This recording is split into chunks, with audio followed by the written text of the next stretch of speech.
예, 안녕하십니까. 오늘 이렇게 더운 날, 좀 마지막 제가 강의라고 해야 될지는 모르겠지만, 저희가 지금까지 경험했던 내용들, 한번 여러분들도 같이 공감할 수 있도록 저희 스토리를 좀 한번 드리겠습니다.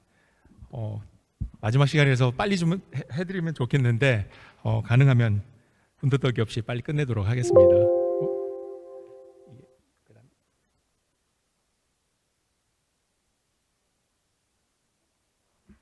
제일 밑에 거가 아니에요. 가운데 거. 네. 가운데 가서 좋겠는데.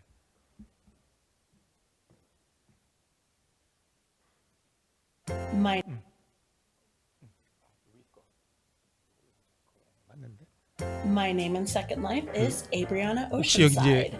여기 지금 계신 분들은 대부분 다 연령대가 어리셔서 잘 모르시는 분들도 있겠지만, 사실 메타버스라는 단어를 처음 우리가 닐 스티븐슨이 만든 소설 말고 일반인들이 메타버스라는 말을 처음 듣기 시작한 거는 한 2000년대 초반에 보시는 그 세컨 라이프라고 하는 서비스가 굉장히 그 관심을 받으면서 전 세계적으로 누구든지 이제 듣는 단어가 됐다가, 이 회사가 굉장히 잘 크고 있던 과정에 아이폰이 2008년 정도에 나오기 시작했어요. 그래서 아이폰이 나오면서 굉장히 그 당시만 해도 이렇게 3D 공간을 경험할 수 있는 시스템이 굉장히 고가의 PC를 갖추지 않으면 이런 시스템을 구성할 수가 없어서, 아이폰이 전환되는 모바일이 시장의 주류가 되는 시기에 이 서비스가 모바일에 안착할 수 없는 그런 여러 가지 기술적인 이유 때문에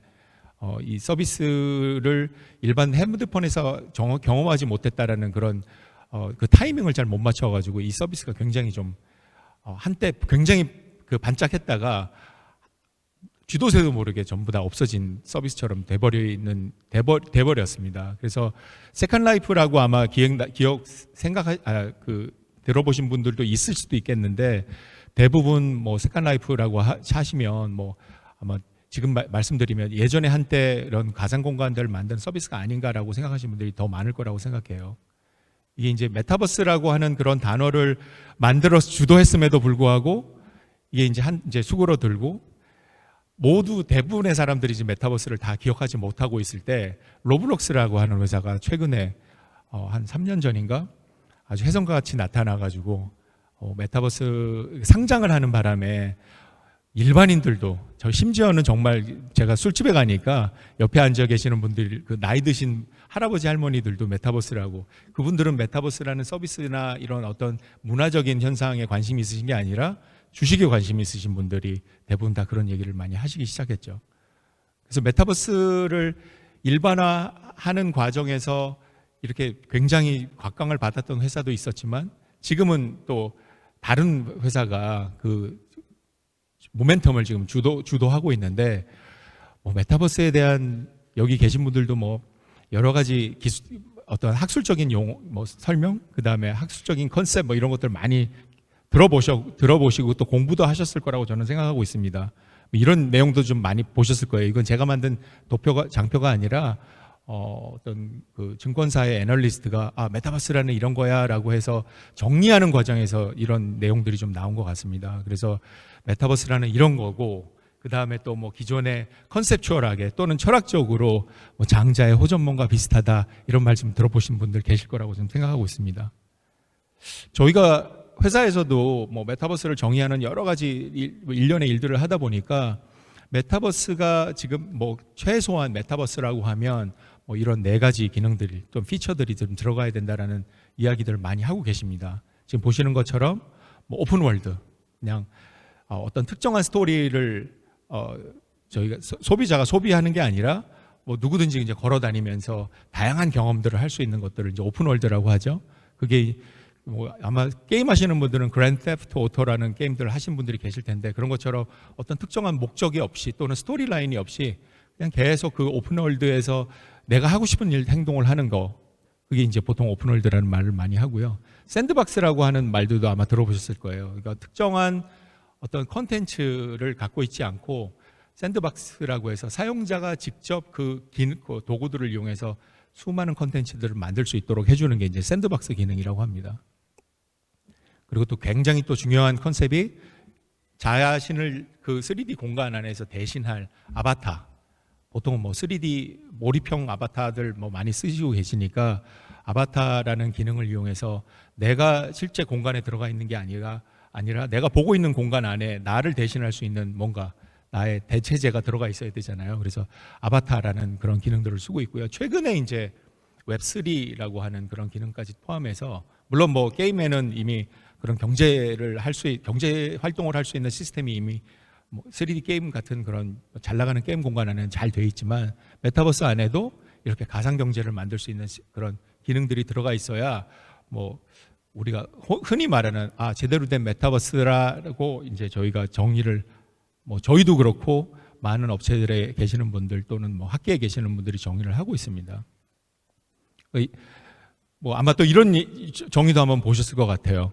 메타버스는 어떻게 전개하는 거에 따라서 메타버스에도 형태가 4가지가 있더라. 증강현실, 현실 공간에서 하면 증강현실, 뭐 가상 공간에서 하면 가상세계. 뭐 여러 가지 뭐 정의하는 방법들은 여러 가지로 있습니다. 이게 아마 지금 이렇게 분변으로 좀 나눴던 내용들이 그 세컨 라이프가 한참 잘 나가고 있을 당시 한 2004년에서 2006년 사이에 업계에서 메타버스라고 하면 이렇게 정의 내려야 되는 거야라고 이제 뭐 약간 좀 학술적으로 정의를 내리신 것 같습니다. 저희 회사에서는 뭐 여러 가지 뭐 이런 내용들은 교과서적으로 좀 공유되는 그런 내용들도 많을 텐데 저는 나름대로 메타버스는 스토리를 공유하는 공간이라고 생각해요. 물론 여기 계신 분들은 대부분 다 3D 몰입형 경험이라는 거에 굉장히 관심이 많으셔가지고 오늘 이렇게 더운 날 늦게까지 앉아 계실 테지만 메타버스라고 하는 내용들이 먼저가 아니라 메타버스는 사실 스토리텔링 메커니즘이라고 저희는 전개를 하고 있어서 메타버스를 통해서 어떤 스토리를 전개하느냐가 굉장히 중요하다고 저는 항상 생각하고 있습니다. 그러니까 마치 웹이 처음 나올 때 저는 93년부터 직장 생활을 시작했는데 학교를 다니다가 그 당시만 해도 웹이라는 새로운 기술, 인터넷이라는 새로운 기술 그 자체가 굉장히 신기하고 그 자체가 목적인 때가 굉장히 있었습니다. 근데 인터넷이 어플리케이션들이 굉장히 많아지면서 뭐 검색 또는 쇼핑 뭐 이렇게 다양한 어플리케이션이 나오기 시작하면서 인터넷이나 웹이라는 그 단어 자체는 사실은 그러니까 트랜스페런트하게 일반인들이 그런 단어 자체가 중요한 게 아니라 인터넷상에서 뭘 하느냐가 중요한 거죠. 지금은 당근 마켓에서 내가 뭔가 물건들을 거래하는 게 중요한 거고 쿠팡을 통해서 내가 빠른 배송을 받는 것들이 중요하고 또는 게임을 통해서 내가 즐거운 하루를 보는 게 중요한 거잖아요. 인터넷이라는 기술 자체는 마치 공기처럼 존재하고는 있지만 실제 이게 목적이 돼서는 안 되고 지금 정의하는 것처럼 메타버스 자체는 스토리를 텔링할 수 있는 메커니즘이라고 저는 생각하고 있습니다.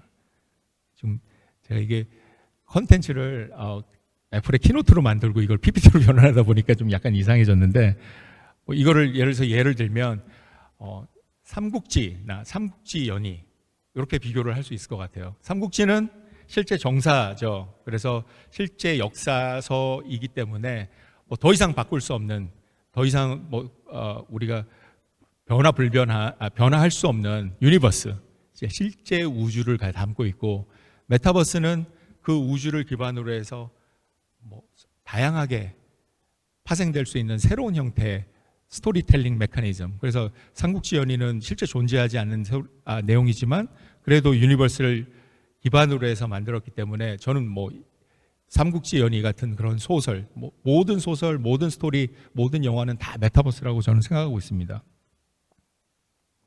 그래서 메타버스는 스토리를 이제 명시화하는 그런 공간인데, 이게 모든 공간들이나 모든 스토리들은 암묵적으로 갖고 있는 내용들이 있습니다. 이거를 지금 이제 제가 그걸 설명하기 위해서 밑에다 자료를 좀 만들었는데, 혹시 가와바타 야스나리의 이즈의 무이라는 소설을 읽어보신 분 계신지 모르겠어요. 그 소설의 첫 문장이 이렇게 시작합니다. 길이 꼬불꼬불해지더니 마침내 아마기 고개에 닿을 무렵 빛발이 삼나무 숲을 하얗게 물들이면서 엄청난 속도로 나를 쫓아왔다라는 게 이제 첫 문장입니다. 저는 이거를 중학교 1학년 때인가 처음 읽으면서 삼나무를 몰라서 도대체 삼나무는 어떤 나무일까? 삼나무를 모르니까 그 뒤에 있는 문장들이 이해가 잘 안 되더라고요. 엄청난 속도로 나를 따라왔다. 왜냐면 삼나무에서 비가 오는 광경들을 한 번도 본 적이 없는 사람은 이렇게 암묵적으로 들어가 있는 정보들을 이해할 수가 없습니다. 메타버스는 아까 말씀드린 것처럼 스토리텔링 메커니즘이지만 이렇게 암묵적으로 갖고 있는 스토리를 실제적으로 사용자들이 느낄 수 있도록 명시화하는 그런 메커니즘이라고 저는 생각하고 있습니다. 그래서 원래 일어로 돼 있는 내용들을 조금 뭐 직역을 하면 이제 이런 거고, 그거를 조금 더 편하게 만들기 위해서 완역을 하면 조금 더 말이 좀 길어집니다. 그래도 이해가 안 되면 이제 요즘에 이제 우리가 보통 보는 게 저런 이제 영상들이죠. 영상 지금 보시면 저렇게 뭐 일본에서 한 80년대 중반에 나온 드라마더라고요. 실제 그 아마기 고개에서 삼나무에 비가 올 때 그 비가 오는 광경이 어떤 건지를 명시적으로 저렇게 만들어내는 거예요. 이 스토리텔링 메커니즘의 이제 문제점은 뭐냐면, 그냥 스토리로 들을 때는 굉장히 빨리 그냥 귀로만 들었기 때문에 빨리 들을 수는 있는데, 암묵적인 내용들이 많아서 듣는 사람, 소비하는 사람, 그 콘텐츠를 소비하는 사람은 에너지를 굉장히 많이 써야 됩니다. 내가 상상을 해야 되기 때문에. 근데 제작하는 사람이 제작하는 내용들을 복잡하게 만들고 더 사용자들이 쉽게 이해하게 하면 할수록 제작자의 입장에서는 에너지가 많이 들고, 반대로 소비하는 사람의 입장에서는 에너지가 적게 들어가게 됩니다. 그래서 지금 보시는 것처럼 암묵적인 내용들, 함축적인 내용들을 명시화하는 게 저는 메타버스라고 생각하고, 모든 행동들, 지금 인간들이 만드는 창작물의 모든 과정들은 전부 다 메타버스화하는 과정이라고 저는 보고 있습니다. 그래서 저희가 이제 회사에서는 그렇게 정의를 하고, 저희가 만드는 서비스 또는 그런 어플리케이션들이 그런 컨셉이 적용이 될 수 있도록 저희는 이제 준비를 하고 있습니다. 사실은 저는 이제 종교를 믿는 사람이 아니라서 믿으시는 분들 입장에서는 반발하시는 분도 굉장히 계시겠지만, 뭐 지금도 우리가 매일매일 소비하고 있는 가장 큰 메타버스는 사실 저는 종교라고 보고 있습니다. 종교는 뭐 물론 믿으시는 분 입장에서는 뭐 말이 안 된다고 하실 수 있을 텐데, 종교에도 스토리텔링 메커니즘들이 있잖아요. 그래서 원래 예전에 종교를 우리가 접할 때는 그렇게 구전된 형태로 남들이 얘기해 주는 내용들을 내가 들은 방식, 그 다음에 이제 기술이 발전이 되고 에너지가 더 함축이 되면 이렇게 글로 만들어서 이거를 인쇄하고 많은 사람들이 볼 수 있도록 하는 방식. 지금 제가 이제 말씀드린 거는 스토리텔링 메커니즘이 점점 바뀌어지면서 사용자들은, 이걸 소비하시는 분들은 굉장히 몰입할 수 있는 몰입도를 증가시킬 수가 있습니다. 아마 여기 몰입이라는 단어가 사실 뭐 3D 공간에서 또는 메타버스 하시고 VR 하시고 MR 하시는 분들의 가장 중요한 단어지 않습니까? 이머시브한 그런 경험들을 제공하는 거. 그래서 마지막으로는 그런 내용들을 뭐 시스틴 채플의 그 교회당에, 시스티나 교회당의 천장에다 전부 다 이걸 그리려면 얼마나 많은 에너지가, 얼마나 많은 사람들이 에너지를 함축해서 저 컨텐츠를 만들어야 될지 아마 상상을 하실 수 있을 것 같습니다. 예, 뭐 종교라는 거를 바로 메타버스로 적용할 수는 없겠지만, 메타버스는 결국 스토리텔링 메커니즘이기 때문에 제작자의 입장에서는 이렇게 에너지를 많이 쏟아야 소비자, 우리의 사용자는 굉장히 쉽게 콘텐츠를 몰입해서 소비할 수 있다고 좀 보고 있는 거죠.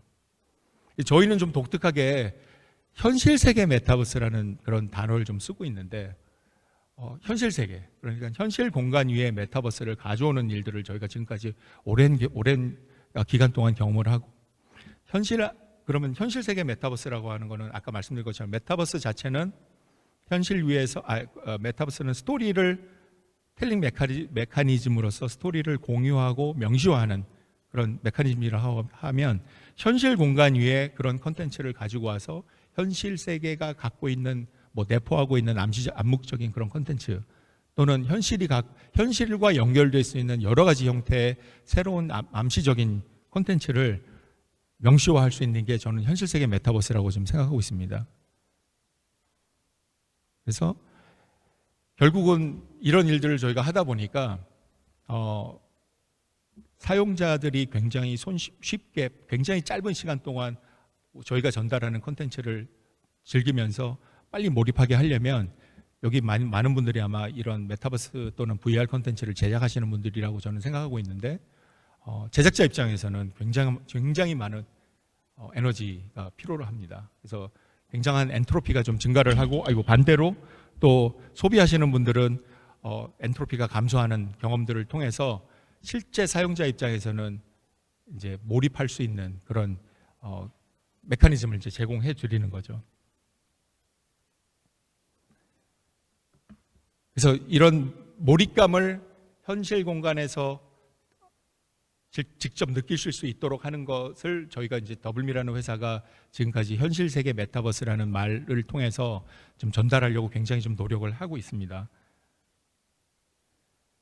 이게 이제 뭐 한 가지 예로 지금 말씀드리면 뭐 지금까지는 약간 컨셉추얼한 내용들을 제가 설명을 좀 드렸는데 혹시 런던에 가신 분들 계신지 모르겠어요. 런던에 가면 빅토리아 앤 알버트 뮤지엄이라고 여기 1층에 영국 사람들이 이탈리아에 있는 르네상스 체프를 진짜 실제 구매를 해서 다 뜯어다가 이 안에다 그대로 좀 레플리케이션을 해놨습니다.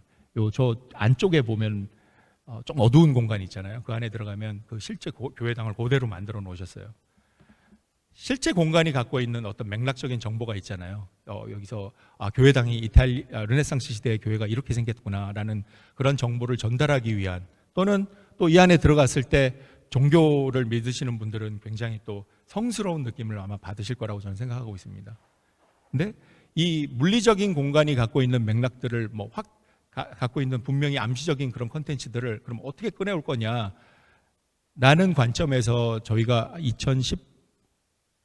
2019년도 말에 빅토리아 앤 알버트 뮤지엄하고 저희랑 이 공간을 바꾸지 않고 새로운 맥락 공간들을 우리가 한번 만들어 보자라고 해서 아마 여기 계신 분들 뭐 알고 계실 텐데 볼리메트릭 비디오 캡처라는 기술을 이용해서 실제 수녀님들을 저희가 촬영을 하고 물론 육안으로 보시면 이제 그냥 전시된 것만 보시겠죠. 근데 안경을 끼고 들어가시면 수녀님들이 실제 실물 크기의 스님들이 걸어 다니십니다. 여기저기에. 그래서 가서 스님을 손을 잡으면 그 주변을 조금 더 설명을 같이 해 주세요. 그래서 수녀님이 자 이런 물체들은 이런 전시물들은 어떤 의미가 있다라는 것들을 설명해 주는 그런 저희가 전시를 한번 진행을 해봤어요. 유럽에는 이런 뭐 유래 역사가 굉장히 깊은 박물관들이 많으니까 저희한테 굉장히 이거 해달라 저거 해달라 이렇게 주문들이 굉장히 많이 들어왔는데 제가 좀 곰곰이 생각해 보니까 이 컨텐츠를 하나 만들기 위해서 저희가 한 2-3개월은 전 직원들이 그 당시만 해도 저희가 한 뭐 15명 뭐 이 정도밖에 없었는데 모든 직원들이 이걸 만들기 위해서 굉장히 힘을 한 2달 동안 힘을 썼는데 컨텐츠를 이렇게 우리가 힘을 써서 이렇게 뭔가 이렇게 납품하는 것보다는 우리가 어떤 도구를 사용자가 직접 저희한테 얘기하지 않고도 이런 수준의 컨텐츠를 만들어서 직접 배치하고 컨텐츠를 공유할 수 있는 공간들을 좀 만들어주면 어떨까라는 개념으로 저희가 뭐 제일 처음에 제목에 나왔던 트윈월드라고 하는 현실 세계 메타버스를 사용자가 직접 만들고 공유할 수 있는 시스템을 좀 기획하기 시작한 거죠. 이게 이제 여러 가지 뭐 인스피레이션을 저희가 이 서비스를 만들면서 받기는 했는데 가장 큰 인스피레이션은 이렇게 지금 보고 계시는 박물관에서의 어떤 경험들이 가장 컸다라고 저는 생각하고 있습니다. 아마 박물관에 가시면 그냥 그림만 보신다고 하면 뭐 아무리 큰 박물관이라도 사실 그냥 훑어 지나가는 것처럼 굉장히 빨리 보실 수 있습니다. 근데 사실 박물관 안에는 그 전시된 물체에 대한 표면적인 그런 그러니까 표면적으로 갖고 있는 그런 밸류 말고도 암시적 또는 암묵적으로 갖고 있는 콘텐츠가 너무 많아요. 왜냐하면 그 물건 하나하나가 굉장히 역사적인 사실 또는 문화적인 사실 또는 경제적인 사실 뭐 이런 여러 가지 얽혀 있는 스토리를 갖고 있기 때문에 스토리가 공유가 되면 사실 박물관에서 몇 년을 살 수도 있을 거라는 생각을 했습니다. 제가 또 실제 그런 경험도 해봤고. 그래서 보통 이제 몰입형 경험을 한다라고 해서 박물관에 가시면 굉장히 이렇게 지정된 공간에서 경험할 수 있는 그런 어떤 기회를 제공해 주시기 때문에 아마 가시면 이런 것들 많이 해보셨을 거예요. 보통 우리가 박물관에 가면 그냥 라벨을 저걸 캡션이라고 그러더라고요.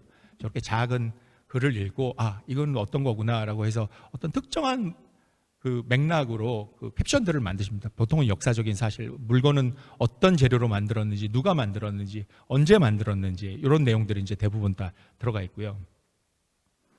조금 더 괜찮은 곳에 가시면 뭐 요즘엔 좀 많이 흔해졌죠. 오디오 가이드가 있습니다.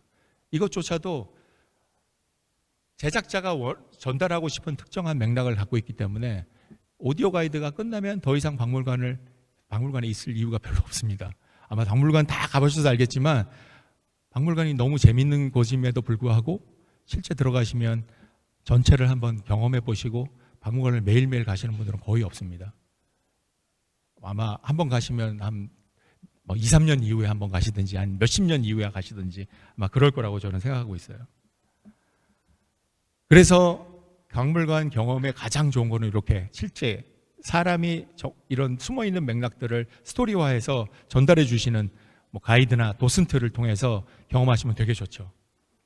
그럼에도 불구하고 가이드든 도슨트든 한정된 시간 동안 이런 스토리를 전달해야 되기 때문에 콘텐츠를 한번 경험하시면 굉장히 관심이 있지 않은 이상 박물관에 더 이상 갈 이유가 별로 없습니다.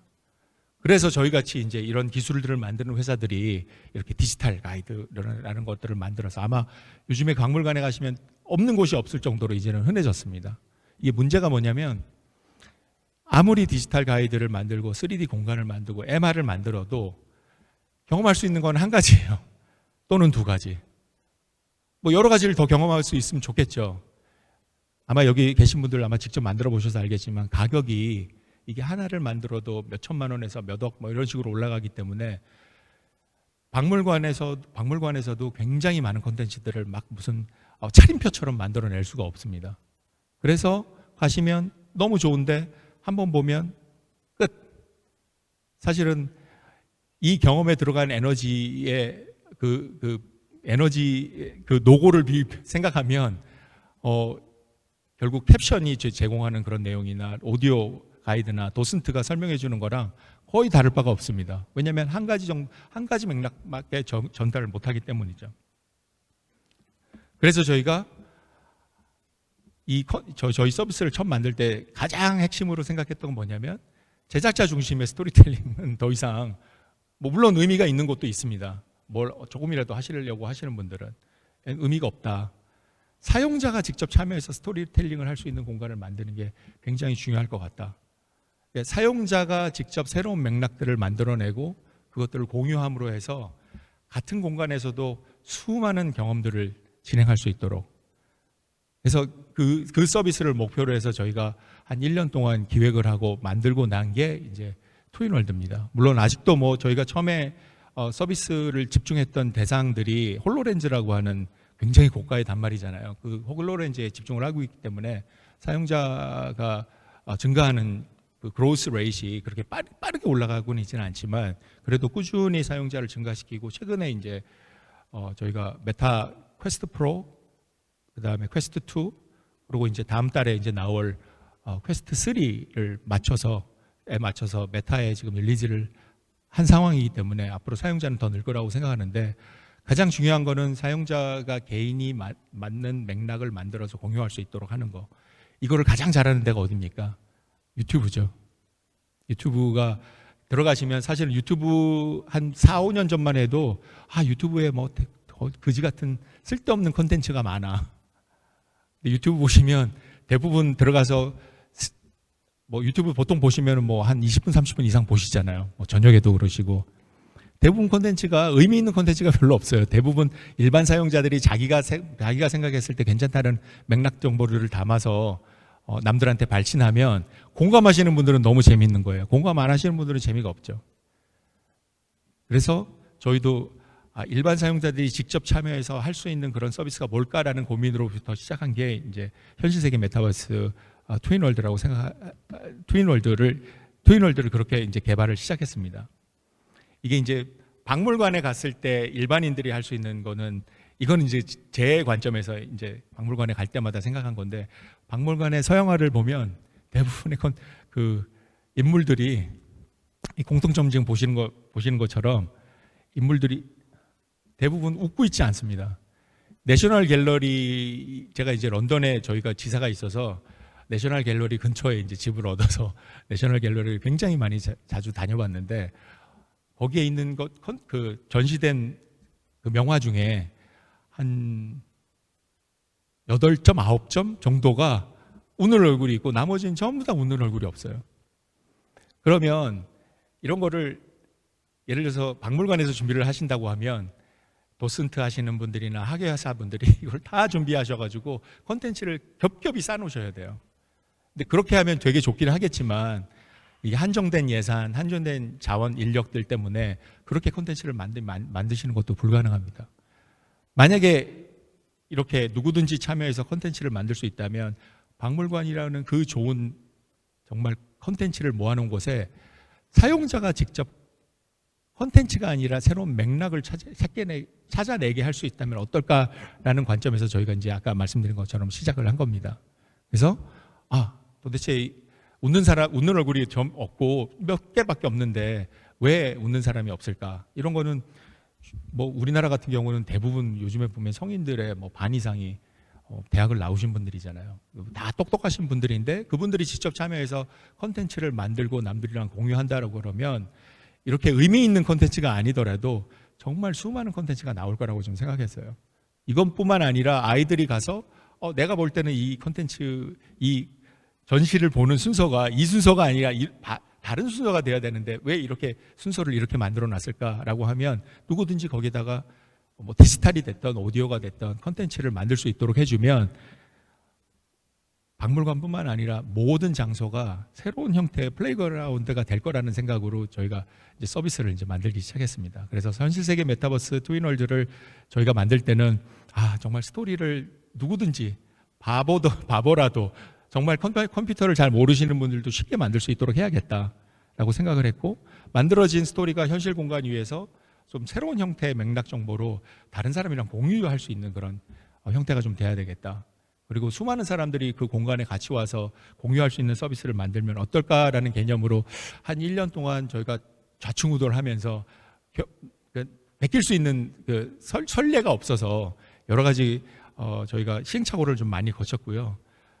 그래서 컴퓨터 속에 있는 메타버스를 한번 일상 공간으로 한번 갖고 나와보자라는 그런 기치 아래 저희가 이렇게 한번 서비스를 좀 만들어 봤습니다. 그래서 실제 있는 공간 위에 사용자가 직접 뭐 게임을 만드셔도 좋고, 아니면 새로운 형태의 경험 공간을 만드셔도 좋고, 또는 뭐 완전히 새로운 형태의 소셜 네트워크를 만드셔서 공간은 똑같은데 새로운 맥락, 무한의 맥락 정보들을 가지고 사용자가 직접 참여할 수 있는 공간들을 제작하는 게 이제 저희 회사가 만드는 트윈월드 공간이라고 보시면 될 것 같습니다.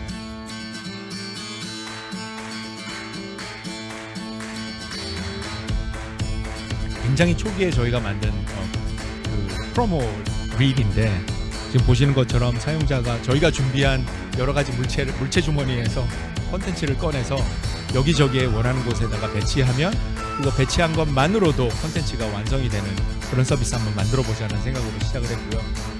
또 실제 저희가 아바타뿐만 아니라 다양한 형태의 참여자들이 그 공간, 같은 공간 안에 들어와서 공유할 수 있는 그런 서비스, 아직까지도 저희가 뭐 서비스가 완성한 형태가 아니라 계속 진화하고 있는 형태이긴 하지만, 아까 세 가지 이제 핵심적인 저희 목표를 보신 것처럼 사용자가 쉽고 빠르게 콘텐츠를 만들 수 있도록 하는 거는 뭐 항상 그 기준에 맞춰서 저희가 서비스를 재기획을 계속 하고 있습니다.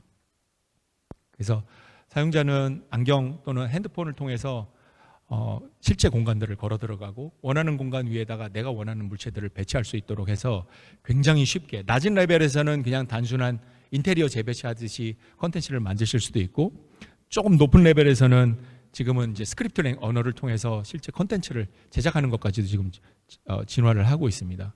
그리고 저희가 뭐 아직 아바타 시스템을 저희가 자체적으로 다 만들진 않았는데 실물 크기의 아바타로 들어와서 실공간 안에서 다른 사용자들이랑 서로 대화하고 뭐 다양한 형태의 맥락들을 새로 만들 수 있도록 이제 구성을 하고, 기존에 있는 서비스랑 좀 다른 게 저희 회사는 사실 볼리메트릭 비디오 캡처라는 기술로 먼저 시작을 했기 때문에 아바타뿐만이 아니라 실제 사람이나 동물, 움직이고 있는 대상체를 실시간으로 한번 가져와 보자라고 지금 보여주시는 보여드리는 홀로포트 기술이라는 굉장히 카메라 한 대만 가지고도 안 보이는 부분들을 생성할 수 있는 생성 AI 기술을 저희가 요즘 흔히 이제 여러분들도 잘 알고 계시는 생성 AI 붐 일어나기 전에 기술을 개발을 해서 일반 사용자들도 바로바로 실시간으로 사람으로서 들어올 수 있는 그런 형태도 저희가 준비를 좀 해놨고요.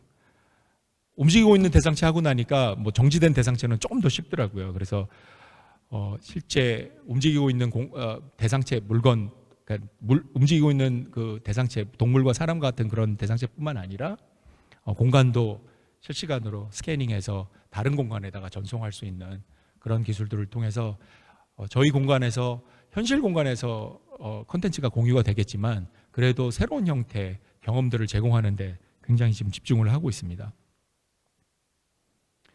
그래서 저희가 만들어놨는데 도대체 이거 가지고 뭘 하느냐, 뭐 결국 아까 말씀드린 것처럼 사용자가 이 콘텐츠를 어떻게 활용하느냐에 따라서 저희는 단순한 사실 툴이기 때문에 뭐 여러 가지 맥락들을 좀 만들 수 있습니다. 설치해보고 금전도 설치해보고 여러 가지 다 설치해보고 저희가 있는데 한 1년, 2년 전에는 소리를 지르는 소리가 굉장히 큰데 이러면서 서울과 부산의 초등학교 학생들이 실제 같은 공간, 수업하는 공간에서 책상을 다 치우고 부산에 있는 친구들이 들어오고 또 부산에 있는 아이들이 볼 때는 서울에 있는 친구들이 들어와서 실제 같이 수업을 할 수 있는 그런 걸 만들어 봤습니다. 이것도 저희가 무슨 개발을 통해서 만드는 게 아니라 아까 말씀드린 것처럼 조작 도구를 저희가 제공하는 조작 도구를 통해서 직접 빨리 실시간으로 만들고 공유할 수 있는 형태로 저희가 개발을 했고요. 또 관광지에 수많은 콘텐츠들을 누구든지 만들 수 있도록 만들어 놨기 때문에 이렇게 싱가포르의 여러 개 관광 공간들의 싱가포르 정부로부터 요청을 받아서 저희가 이렇게 뭐 무슨 새로운 형태의 수족관을 만들어 본다든지 하는 것들도 한번 진행을 해봤습니다. 최근에 끝난 건데 뭐 앞으로 이제 이거를 이제 사업화하기 위해서 저희가 좀 노력을 하고 있습니다. 잘 아시는 것처럼 스포츠 공간들은 1년 360일 사용하지 않는 공간이지만 저희 같은 그런 새로운 형태의 놀이감을 이용해서 비어있는 공간에서 새로운 경험들을 제공할 수 있는 것도 가능하지 않을까라고 해서 서울시하고 서울 시설공단이라고 같이 장충체육관, 상암경기장 이렇게 사람들이 쓰고 있지 않는 그런 공간에서 완전히 새로운 형태의 경험들을 제공할 수 있는, 그것도 지금 이렇게 그 장충체육관 안에 그 체육관을 꽉 채우는 산을 저희가 넣어놓고 같이 하이킹하는 경험들을 이제 진행을 해봤는데, 이것도 개발자가 만드는 게 아니라 콘텐츠 누구든지 가서 손으로 콘텐츠를 늘리고 줄이고 해서 직접 제작할 수 있도록 하는 그런 경험도 뭐 이건 저희뿐만 아니라 누구든지 할 수 있을 거라고 생각을 했고요. 그리고 바르셀로나, 지금은 저희가 이제 바르셀로나에 실제 지사까지 만들었는데, 바르셀로나에 굉장히 큰 대형 쇼핑몰 안에 160m 공간에 저희가 가서 직접 가서 이렇게 콘텐츠를 다 구축해 드리고 일반인들이 오셔가지고 저희 서비스 헤드셋이나 모바일 폰을 이용해서 실제 그 160m 공간을 바닥, 그러니까 해저 그 경험들을 할 수 있도록 저희가 직접 구성도 해본 경험들이 있습니다. 이거 이제 뭐 저희가 직접 하기도 하고 저희 파트너들이 직접 하기도 하는데, 일반인들도 누구든지 참여해서 만들 수 있는 게 뭐 저희가 지금 저희가 피력하고 있는 그런 컨셉이고요. 최근에 이제 메타 어플리케이션이 나오기 시작하면서 전반적인 이제 UI들이 업데이트가 되고 사용자들이 조금 더 편하게 공간을 구성할 수 있는 기술들이 조금 더 추가가 돼서 저희가 일반 사용자들이 저희가 직접 만든 거를 저희 회사 안에서 지금 막 여러 가지로 경험을 해보고 있어요. 너무 재밌는 콘텐츠들이 지금 계속 나오고 있고, 제가 처음에 이제 이 콘텐츠를 시작한 사람으로서, 저희 서비스를 시작한 사람인데도 불구하고 이런 것까지도 가능하겠구나라고 요즘에 좀 느끼면서 콘텐츠를 좀 경험하고 있는데, 굉장히 많은 새로운 형태의 경험들이 가능하겠다라는 뭐 조금 더 높은 가능성들을 좀 보고 있습니다. 그래서 사용자들이 직접 저렇게 만드는 것들을 저희가 좀 계속 보고 있는데, 여기 계시는 분들은 본인들이 직접 유니티 같은 어플리케이션들을 이용해서 개발하시는 분들 계시겠지만, 저희가 이미 만들어진 콘텐츠를 이용해서 경험하시는 분들도 가능하실 것 같고, 또 저희 콘텐츠를 도구를 이용해서 또 새로운 형태의 경험들을 만드시고 다른 분들이랑 경험하시는 것도 가능할 거라고 생각합니다. 제가 개인적으로 좋아하는 콘텐츠거든요. 멀리서 봤을 때는 이렇게 스노우볼 같이 생긴 건데 실제 사용자가 그냥 그 안으로 걸어 들어갈 때는 MR이 아니라 이제 VR로 바뀌는 경험들을 통해서 저희도 사실 이런 이렇게 뭐 품질이 높은 고수준의 콘텐츠가 가능할 거라고는 생각을 못했어요. 왜냐하면 초기 이 제작 도구가 배치하는 게 아직은 다기 때문에. 근데 그걸 또 어떻게 배치하고 어떻게 스토리를 텔링하느냐에 따라서 굉장히 여러 가지 형태의 경험들이 가능하겠다라는 것을 좀 새삼 좀 저희도 깨닫고 있습니다.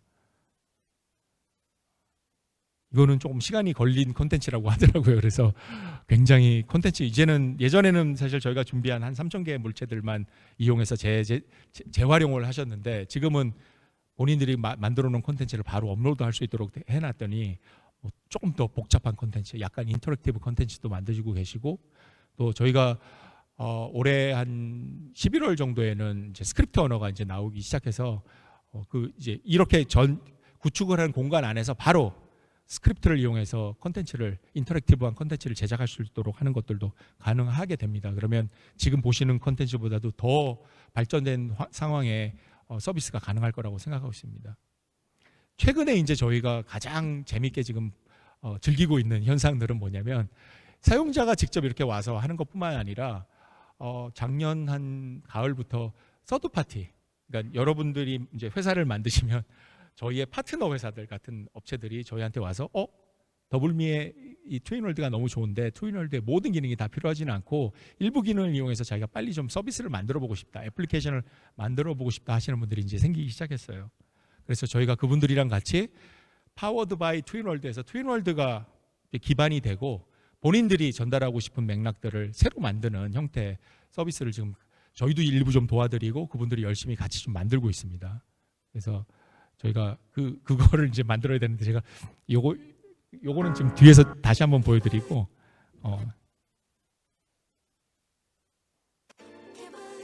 저희 기술을 이용해서 혼합 현실 기반의 카지노를 만드시는 분들이 생겼어요. 그래서 여러 사람들이 동시에 들어와서 이렇게 텍사스 홀덤, 요즘에 홀덤 펍들 많이 생겼잖아요. 그래서 갬블링이 아닌 새로운 형태의 스포츠 게임으로서 가능성들을 좀 열어주시는 분들도 계시고 저희가 또 일부 좀 도와드리고 있습니다. 그리고 또 현실 공간에서 모든 세상에서 산천어 낚시 축제 같은 새로운 형태의 낚시를 한번 해보고 싶다라는 분들도 계셔서 저희가 기술을 제공해드리고 그분들이 직접 컨텐츠를 좀 만들고 계십니다. 이거는 저희랑 같이 또 이번 달 말에 이제 저희가 같이 런칭을 하는데 세상이 모든 공간에 숨어 있는 그런 맥락들, 여기는 이제 컨텐츠 어떤 컨셉을 현실 공간에 겹쳐 있는 평행 우주는 강 같은 평행 우주가 있다. 그래서 언제든지 구멍만 뚫으면 내가 낚시를 할 수 있는 그런 공간이 생긴다라는 컨셉으로 지금 만들고 계십니다. 그래서 이런 것들도 저희가 지금 앞으로 회사가 더 발전하고 많은 사용자들이 재밌게 저희 서비스를 즐기기 위한 어떤 하나의 모멘텀을 만드는 기회라고 저는 보고 있습니다. 기본적으로 콘텐츠 만드는 것들이 너무 쉽게 만들어놨기 때문에 저희 회사의 그 경험을 전달하고자 하는 그 팀이 있는데 그 친구들이 열심히 또 이렇게 컴퓨터를 잘 모르시는 나이 드신 시니어 분들이 저희 거를 배우시고 직접 콘텐츠를 만드실 수 있도록 수업도 저희가 한번 진행을 해봤고 그분들이 한 달 정도 수업을 받으시고 지금 보시는 것처럼 너무 재밌는 콘텐츠를 좀 만들어 주셨습니다. 이게 더블미를 통해서